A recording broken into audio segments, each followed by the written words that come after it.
Be my fiancée for 3 months.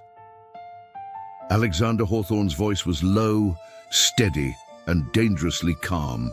He never had to raise it to be heard. His presence was enough. Eleanor Whitmore's heart hammered against her ribs as she processed the impossible words. They were alone in the library of the Ashford mansion, the distant sound of the orchestra and the laughter from the ball muffled by the heavy closed doors. The candlelight cast dancing shadows on the book-lined shelves, and the air was thick with the tension that seemed to suck all the oxygen from the room. There was something about this moment that they both knew was irreversible. The words she spoke next would change everything. They would change it forever, and there would be no going back.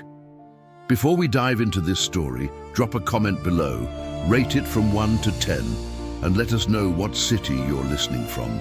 May this moment bring reflection and emotion to your heart. But to understand how we got here, we need to go back to the beginning, when this was nothing more than a calculated agreement between two people who believed they could control their own hearts.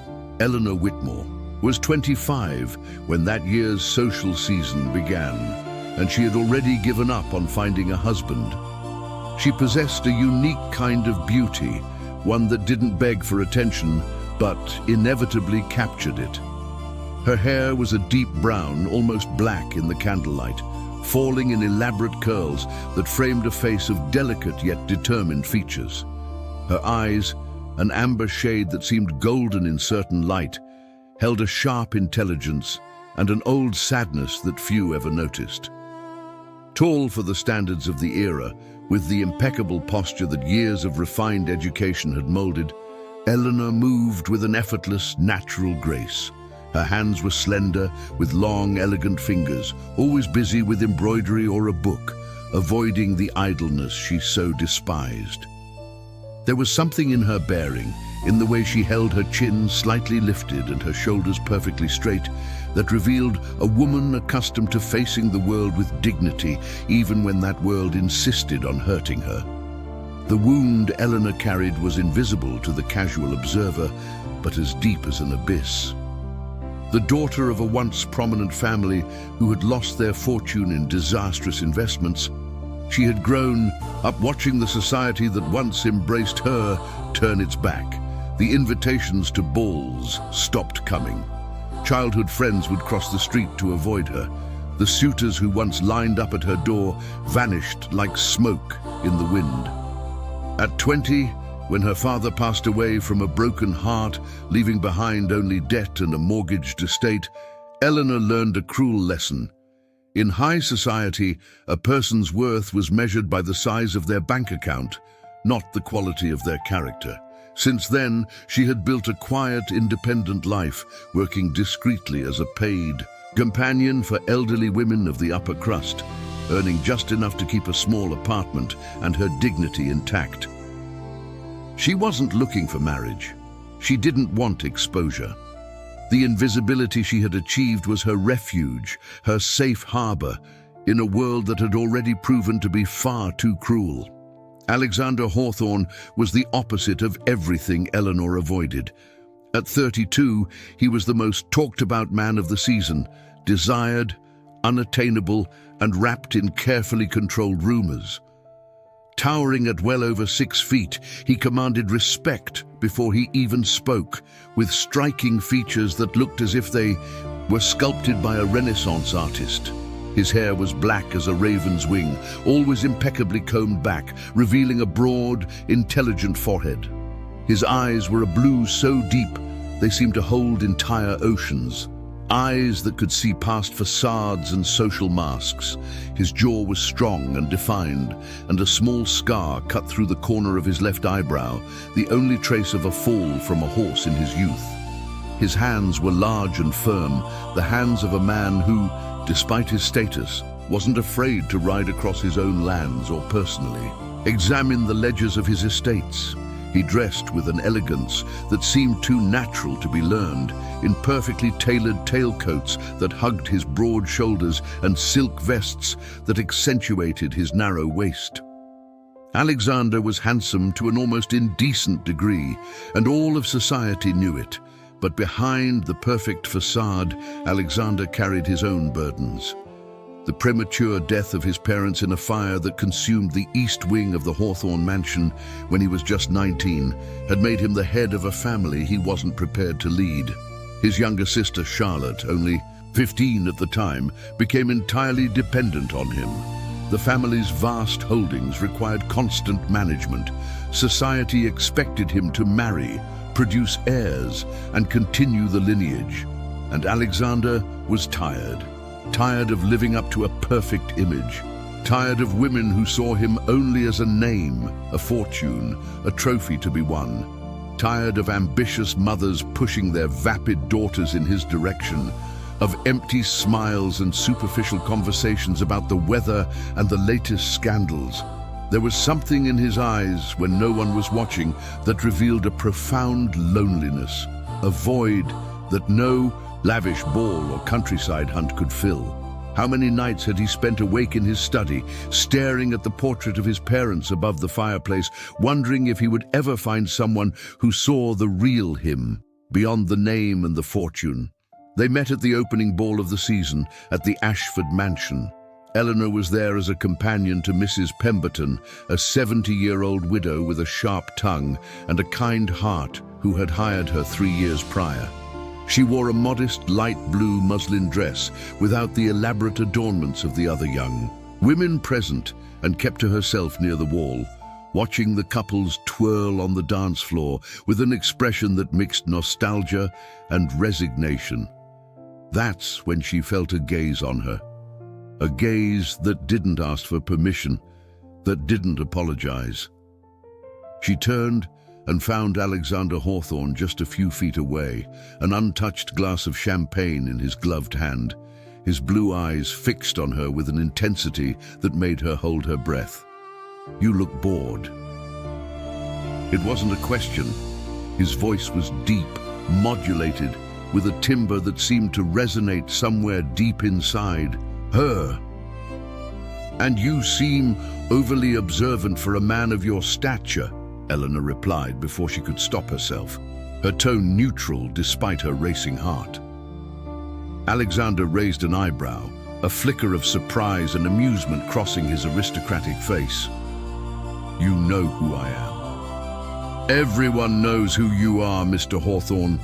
It's impossible not to, with the number of sighs your entrance caused." There was something about this woman that challenged Alexander. She was the kind of person who didn't bow to power or status, who met his gaze without looking away, who didn't smile just to please him. In that moment, something shifted inside him, though he couldn't yet name what it was. Was it possible that, amidst so many people willing to flatter him, he had finally found someone genuine? The following weeks were strange for both of them. Alexander would appear at events where he knew Eleanor would be, always finding a pretext to speak with her. A question about a book she was carrying, a comment on the music playing, an observation about the garden they could see through the window. Eleanor noticed the attention, but couldn't understand it. Why would a man like him, the most sought-after bachelor in New York, waste his time on a companion with no fortune or standing? Was it some kind of cruel game? A bet between bored gentlemen? Her heart, so long protected by walls of caution, refused to believe there could be any genuine interest there. It was on a rainy night, during a ball at the Ashford mansion, that Alexander made the proposal that would change their lives. The rain beat against the tall ballroom windows like impatient fingers, and the sound of thunder occasionally drowned out the orchestra's music. Eleanor had taken refuge in the library to escape the suffocating heat of the main hall and Mrs. Pemberton's prying questions about Mr. Hawthorne. That's where he found her, sitting in a green velvet armchair, a forgotten book in her lap, her eyes lost in the flames of the fireplace. "Be my fiancée for 3 months." Eleanor shot to her feet so abruptly that the book fell to the floor with a dull thud. Her amber eyes were wide with disbelief. "Have you lost your mind, Mr. Hawthorne?" "I've never been more lucid." Alexander approached her with calculated steps, the firelight casting dramatic shadows across his face. "My family is demanding I marry. Society won't stop speculating. I need time to handle important matters with my estates without the pressure of a real marriage. And you need the resources to rebuild your life. Are you proposing a business deal disguised as an engagement? I'm proposing a temporary partnership where we both benefit.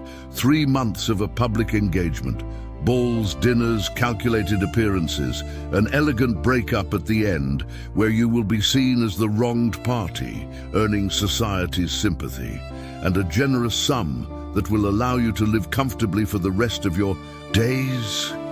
Eleanor's heart raced. She didn't know if from indignation or something else. Who did this man think he was? How dare he reduce feelings to transactions?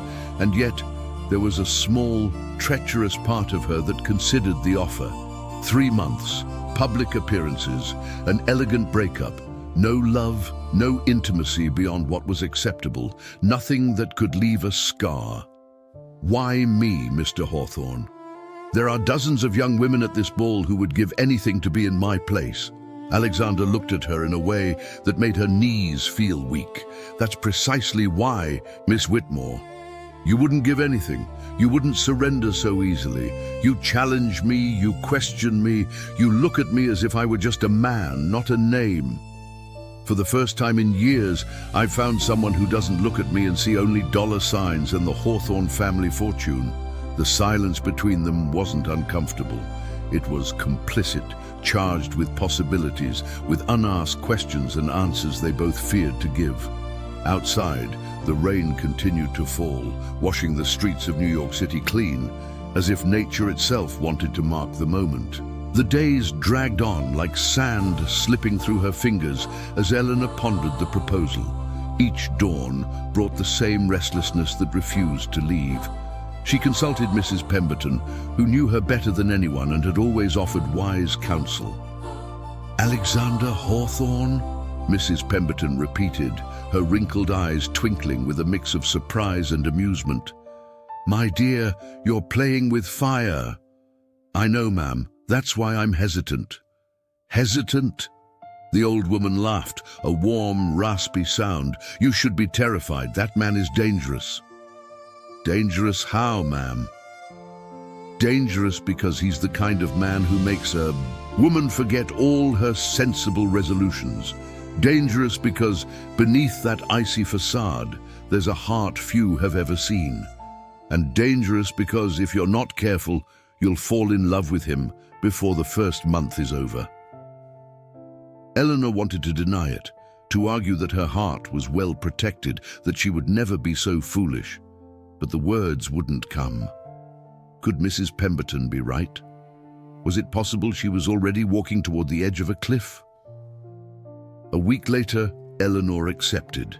The agreement was clearly established, drafted by Hawthorne's personal attorney with precise clauses and well-defined boundaries. 3 months of a public engagement. Balls, dinners, calculated appearances, no physical contact beyond what was socially expected, a generous sum at the end, and the guarantee that the breakup would be amicable, with Eleanor's reputation left intact. From the very first day, however, it was clear that Alexander Hawthorne didn't do anything by halves. Their first public appearance was at the Worthington's soiree, one of the most anticipated events of the season. Eleanor wore a peach-colored silk gown that Alexander had commissioned especially for her, with delicate embroidery of wildflowers winding along the hem and neckline. Her hair was swept up in an elaborate style, revealing her long neck and the pearl and diamond necklace he had sent that afternoon with a simple note, "To match the light that shines in your eyes." When she stepped out of the carriage, Alexander was already waiting for her at the mansion's entrance. He wore an impeccable evening suit, all in black, with only a silver brocade vest offering contrast. He extended a gloved hand to help her down, and the touch lasted longer than necessary. It was brief, yet charged with meaning. Eleanor felt a shiver run down her spine, a reaction she tried with all her might to ignore. "You look stunning," he murmured, his lips far too close to her ear as he guided her inside. "It's part of the deal, Mr. Hawthorne," she replied, maintaining her composure. "Is it?" There was a smile in his eyes, a silent provocation that completely disarmed her. The weeks passed like leaves carried by an autumn wind, and with them, something began to quietly change inside Eleanor. Alexander didn't treat her like a replaceable piece on his social chessboard. There was real attention in his gestures, care in his words, and interest that went beyond the performance. He watched her like someone studying something rare and precious, with patience and genuine intent. He asked about her favorite books, listened to her opinions on politics and philosophy without condescension, and remembered details she had mentioned only once. He sent flowers every morning, always accompanied by notes with quotes from poets she loved. He had rare books she'd mentioned wanting to read sent to her. And at social events, he always stayed by her side, as if there were nowhere else in the world he'd rather be. "Why reading?" he asked one evening, as they strolled through the illuminated gardens of the Hawthorne estate after a dinner with members of high society. The moon was full, bathing the rose bushes in silvery light, and the scent of the flowers mingled with the cool night air. Eleanor thought before answering. No one had ever asked her that so genuinely. "Because in books, I find worlds where a woman can be more than an ornament. Because on the pages of a novel, a person's worth is measured by their actions, not by their dowry. Because literature taught me that there is beauty even in pain, and hope even in darkness." Alexander stopped walking. He looked at her in a way that made her feel exposed, as if he could see through all her defenses, all the masks she had learned to wear. "Have you ever loved someone, Miss Whitmore?" The question hung in the air between them. Eleanor didn't answer right away. Her heart was beating erratically, and she felt her eyes sting with tears she wouldn't allow to fall. Could she be honest with this man? Could she reveal the wounds she worked so hard to hide? "No," she finally said. "I was courted, once years ago, by a young man who seemed genuinely interested. But when my father lost his fortune, he disappeared like everyone else. I learned then that what I thought was love was nothing more than convenience." The antagonists began to emerge clearly as the engagement gained visibility in New York's social circles. Mrs. Beatrice Ashford, a 45-year-old woman with calculating eyes and a smile that never reached them, watched Eleanor with a poorly disguised hostility. The widow of a powerful industrialist, Mrs. Ashford had harbored hopes of marrying her own daughter, the insipid Cordelia, to Alexander Hawthorne. The arrival of Eleanor, a nobody with no fortune or connections, had destroyed years of careful planning. There was something about this young companion that infuriated her. Perhaps it was the way Alexander looked at her, with a devotion Mrs. Ashford had never seen in any man. "That girl is not suitable for the position of Mrs. Hawthorne," Beatrice whispered to her allies during an afternoon tea. "She has no name, no fortune, nothing but a pretty face and acceptable manners. There must be some dark secret in her past we can use." Cordelia, sitting beside her mother, nodded with empty enthusiasm. "Mother always knows what to do." Beatrice smiled, a smile as cold as winter ice. "Leave it to me, dear. Before this season is over, Eleanor Whitmore will be exposed as the opportunist she surely is. Time, that relentless master that waits for no one, continued its inexorable course. 2 weeks turned into a month, and Eleanor found herself trapped in a web of feelings she couldn't control. She waited. She waited for Alexander's arrival. She waited for the letters he sent every morning. She waited, even knowing that this waiting was far too dangerous for her unguarded heart. One night, during the grand spring gala, the pinnacle of the social season, Alexander led her to the dance floor with a confidence that took her breath away. The orchestra was playing a slow, enchanting waltz, and the crystal chandeliers poured cascades of golden light over the couples, twirling across the magnificent ballroom. Alexander's firm hand on her waist guided her with impeccable precision, and the proximity of their bodies was closer than decorum required. "People are staring," Eleanor whispered, aware of the murmurs and glances that followed them. "Let them stare." Alexander. It was the first time she had used his first name without a formal title. The barrier had fallen, and they both knew what it meant. In that moment, something definitively changed between them. The marriage of convenience had become something far more dangerous. Alexander pulled her almost imperceptibly closer, his lips brushing her ear in a way that seemed accidental, but wasn't. "I didn't choose you at random, Eleanor. I need you to know that." "What do you mean?" "I mean, I saw something in you from the first moment our eyes met. Something that made me want to know the real you, beyond the masks we all wear. Something that made me realize that resisting you would be the hardest battle of my life." Eleanor felt her legs tremble beneath the skirts of her gown. It was real. It was finally real. After so long protecting her heart, after so many walls built, there she was, vulnerable in the arms of a man who had started as a business arrangement and had become so much more. The days turned into weeks, the weeks into months, and the wound that had seemed impossible to heal slowly began to close. The Hawthorne mansion, once an intimidating place, for Eleanor, gained warmth and familiarity. She met Charlotte, Alexander's younger sister, a 22-year-old with the same blue eyes as her brother, and a free spirit that society had not yet managed to tame. Charlotte welcomed her with genuine enthusiasm, happy to finally have female companionship in the house. "You're different from the others," Charlotte said one afternoon, as they embroidered together in the sitting room. "The others wanted the name, the fortune, the position. You seem to just want him. Just him with all his flaws and his silences." Eleanor smiled, not knowing what to say. Was she that transparent?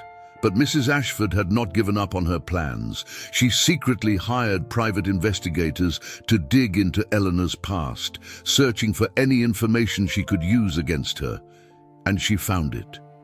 She discovered the financial ruin of her father, the debts left behind, the years spent working as a paid companion. Armed with this information, she began to plant seeds of poison among the members of high society. "Have you heard?"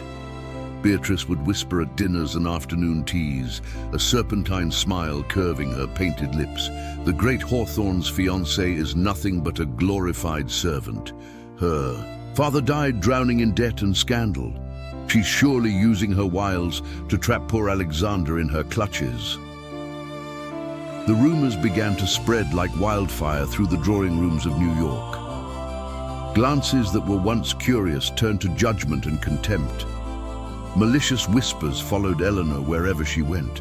Invitations that had once arrived in abundance began to dwindle. And she, who knew the weight of those looks so well, felt the old fear resurface with overwhelming force. How many times had she dreaded this moment? How many nights had she lain awake, imagining the day her past would return to destroy the happiness she had dared to build? Alexander noticed the change in Eleanor. She was more distant, more reserved, as if preparing to flee before she could be hurt again.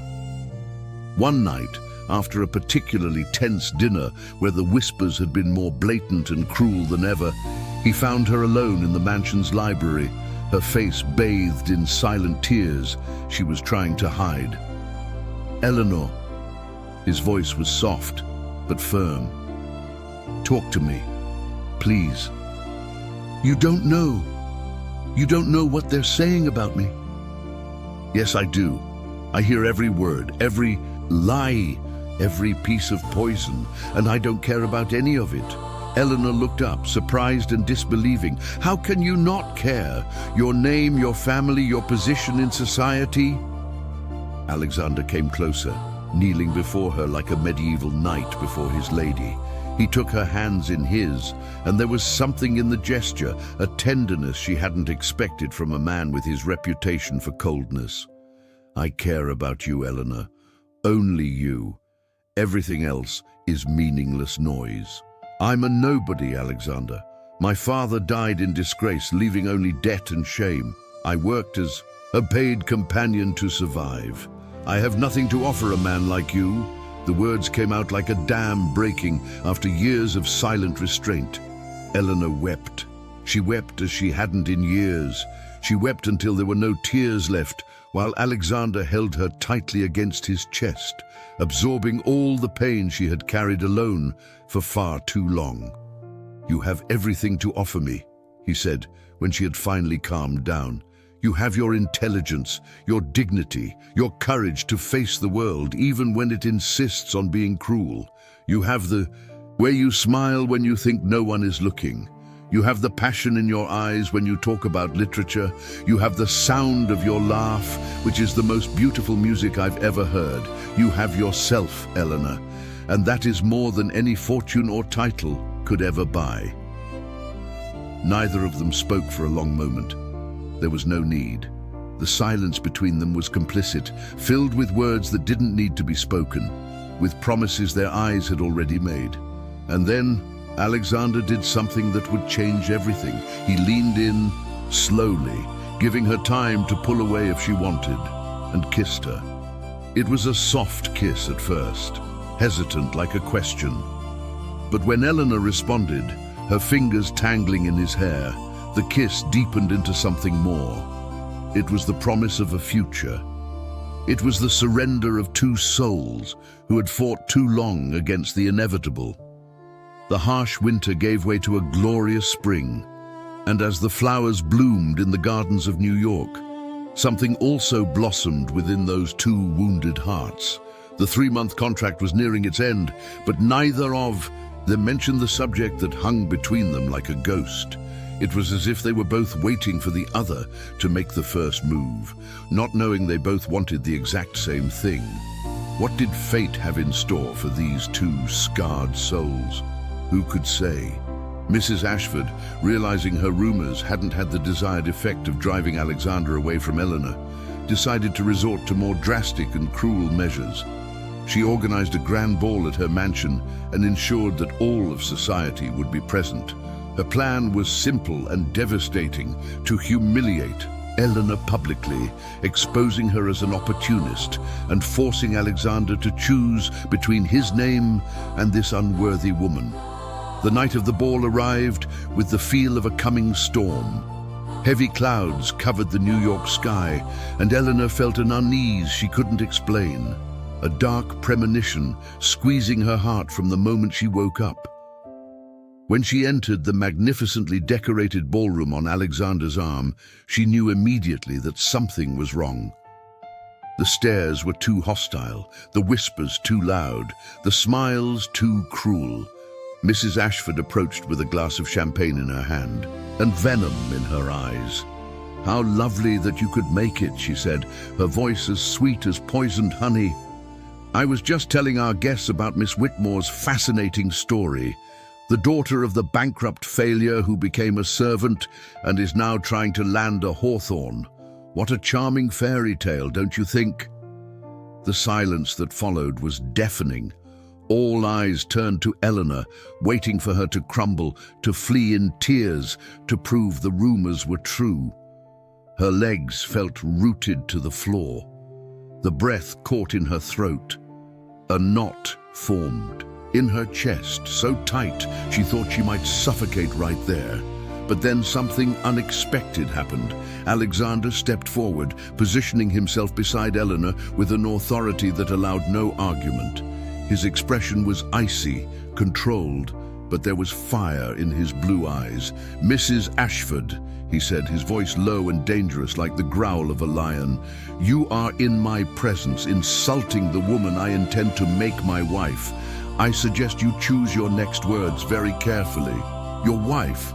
Beatrice laughed nervously, realizing something was not going according to plan. "Surely you can't be serious." This woman is nothing but a... Careful. The word came out like a restrained roar that made several guests flinch. Be very careful what you say next, madam. Alexander, my dear, I was only trying to protect you from the truth about this creature who... The truth? Alexander cut her off, his voice slicing through the air like a sharp blade. The truth is that Eleanor Whitmore is the most dignified, courageous, and honorable woman I have ever met. The truth is that she has faced more adversity than you will ever face in your comfortable, petty life. The truth is that she doesn't need a fortune or a title to have worth, because her value lies in who she is, not what she possesses. Shock rippled through the ballroom like a powerful wave. Mrs. Ashford turned visibly pale, her mouth opening and closing without a sound. And from this moment on, Alexander continued, his voice now carrying to every corner of the silent room, anyone who dares to insult or slander Miss Whitmore will be insulting me and the House of Hawthorne. And I assure you the consequences will be severe. Eleanor could feel her heart pounding so hard. She was sure everyone could hear it. She wanted to speak. She wanted to say so many things. She wanted him to know how much his words meant to her, but her voice simply wouldn't come. Alexander turned to her, taking her hands in his in front of all of assembled society. And then, to the astonishment of everyone present, the powerful Alexander Hawthorne knelt on the polished marble floor. Eleanor Whitmore, I never planned to fall in love with you. In fact, I did everything I could to avoid it. But you won me over in ways I didn't even know were possible. You showed me that there is more to life than titles, obligations, and social expectations. You made me want to be a better man, worthy of the love I see in your eyes. Tears were now streaming freely down Eleanor's face, but she didn't care about the audience watching them. Our agreement was for 3 months, Alexander continued, his voice thick with emotion. But I don't want any more agreements or contracts. I don't want deadlines or clauses. I want you, all of you, forever. Will you be my wife for real, not for convenience, but for love? It was real. It was finally real. After so many years of loneliness, after so many walls built, after so much pain, there she was, receiving a proposal of true love in front of the very world that had once rejected her. Yes, she whispered, her voice trembling with emotion. Yes, Alexander, 1,000 times, yes. He stood up and kissed her, right there, in front of all of New York society, without a care for conventions or scandalized looks. It was a kiss of celebration, of victory, of 2 hearts that had finally found their home in each other. Mrs. Ashford slipped out silently through a side door, her reputation ruined by her own cruelty. In the following months, it was discovered that she had fabricated some of the information she had spread about Eleanor, and the society that had once fawned over her turned its back just as quickly. Cordelia never managed to secure an advantageous marriage, and mother and daughter ended their days on a decaying country estate, bitter and forgotten. The months passed like the turned pages of a book, whose ending finally was a happy one. The wedding of Alexander Hawthorne and Eleanor Whitmore was held in the chapel of the family's country estate, far from the spotlight and gossip of the city. Only true friends and family were invited. Charlotte was the maid of honor, radiant in a pink dress that matched her joy-flushed cheeks. Mrs. Pemberton sat in the place of honor, dabbing at happy tears throughout the ceremony. Eleanor's gown was pure white, with delicate lace that had belonged to Alexander's mother, a gift Charlotte had prepared in secret. And when she walked down the aisle toward Alexander, there was no fear in her heart, only love, pure, true, and hard-won. Years passed since that glorious day. The Hawthorne mansion, once a place of silence and solitude, now vibrated with life, joy, and laughter. Eleanor had turned the library into her personal sanctuary, where she spent afternoons reading and writing, surrounded by the books she so loved. Alexander had reduced his social obligations to the bare minimum, preferring to spend his time with his wife and the children who soon arrived to bless their union. One spring morning, when the estate's gardens were in full bloom, Eleanor woke to the sound of children's laughter drifting into her room. William, 5 years old, ran to his parents' bed with the boundless energy of his age, his blue eyes identical to his father's, sparkling with mischievous glee. Close behind came Rose, age 3, toddling on her still uncertain steps, her brown hair like her mother's framing an angelic face. "Mama, Papa promised we could have a picnic in the garden today," William announced, jumping on the bed without ceremony. Alexander appeared in the doorway, a smile on his lips, his hair tousled in a way Eleanor found irresistibly charming. "I did promise, that's true," he confirmed, coming over to kiss his wife tenderly. "Good morning, my love." "Good morning," Eleanor replied, her heart overflowing with a happiness she had, years ago, never imagined possible. Looking at her family, at the children who were living proof of the love she had built with Alexander, Eleanor finally understood that some wounds must exist so that we can recognize the healing when it comes. That some rejections are actually liberations in disguise. That the pain of the past can be transformed into the strength to build a future far more beautiful than any dream. What began as a temporary 3-month contract became a true, lifelong commitment. Not imposed by convention or society, but freely chosen with courage and love. Alexander and Eleanor proved that genuine love cannot be planned, controlled, or contained in contractual clauses. It simply happens when two wounded souls find in each other the healing they had been searching for. And so in that mansion that was once only stone, silence, and solitude, there now echoed the laughter of children, the whispers of love between a husband and wife, and the comforting certainty that some stories truly do deserve a happy ending. Hey listeners, we hope this story touched your heart. If you felt the emotion, hit that like button, subscribe to the channel, and tell us in the comments what part resonated with you the most. We bring you real stories, full of emotion and humanity, every single day. Your voice is part of this universe.